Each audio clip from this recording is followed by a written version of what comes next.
Le monde économique ne redoute rien de moins que l'instabilité, l'absence de visibilité, le risque d'être ponctionné. Par les temps qui courent, ce monde économique est servi et inquiet. Alors, quand on prend connaissance des bordereaux de 503 à 508, on n'a pas tout à fait le sentiment que l'exécutif régional ait conscience de la tempête qui s'annonce. On a plutôt l'impression que la Bretagne croit échapper aux secousses provoquées par le contexte économique et social pourtant explosif créé par l'incurie du président Macron, sa décision folle de dissoudre l'Assemblée nationale et le coup de grâce donné par le RN et le Front dit populaire avec la censure du gouvernement de Michel Barnier. En effet, aucune ou si peu d'adaptation de vos politiques, alors même que la Bretagne entre en période de forte turbulence. Agriculture, pêche, commerce, artisanat, bâtiment, industrie, tous les secteurs d'activité souffrent, les licenciements dans la filière automobile et les sous-traitants s'avérant les plus visibles car touchant des centaines de familles. Défaillance d'entreprises en hausse, remontée du chômage, consommation en berne à la veille des fêtes de Noël, autant de signaux qui devraient vous inviter à revoir totalement votre logiciel de soutien à l'économie régionale. Ils sont pour vous une priorité absolue, avez-vous dit, Monsieur le Président, des salariés qui perdent leurs emplois. Soit, mais comment concrètement ? Quelle gestion prévisionnelle des emplois et des compétences à l'échelle des territoires ?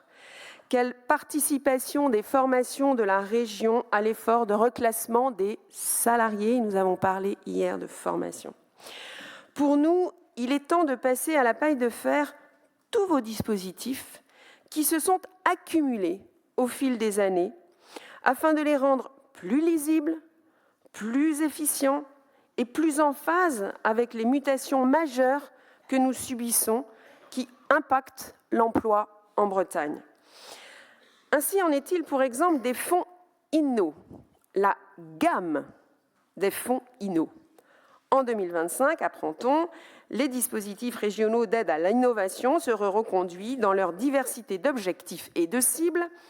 Inno Conseil pour les TPE, Inno R&D pour les PME, Inno R&D collaborative, Inno XP, chacun, je précise, avec sa déclinaison sobriété sur l'ensemble de la chaîne de la valeur.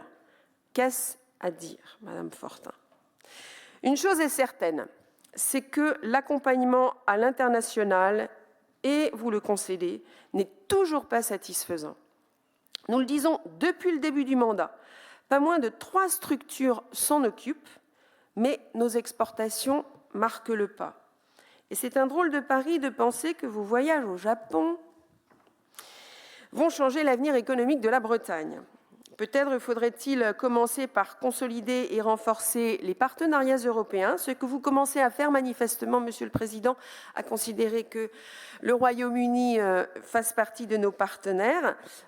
C'est dommage de l'avoir appris dans la presse.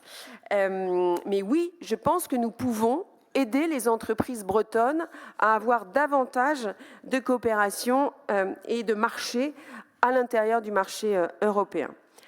Par ailleurs, je ne sais combien de fois le terme « transition » est employé dans les programmes que vous nous soumettez. Je pourrais rajouter un nouveau terme emprunté à la novlangue, « faire système » ou mieux, « faire écosystème ». Peu ou prou, chacun des programmes est soumis à la condition de soutenir la transition et vise la souveraineté. Alors, prenons l'exemple juste de la souveraineté alimentaire. Nous nous en éloignons quand on constate la baisse du cheptel ou l'augmentation de la baisse des quotas de pêche.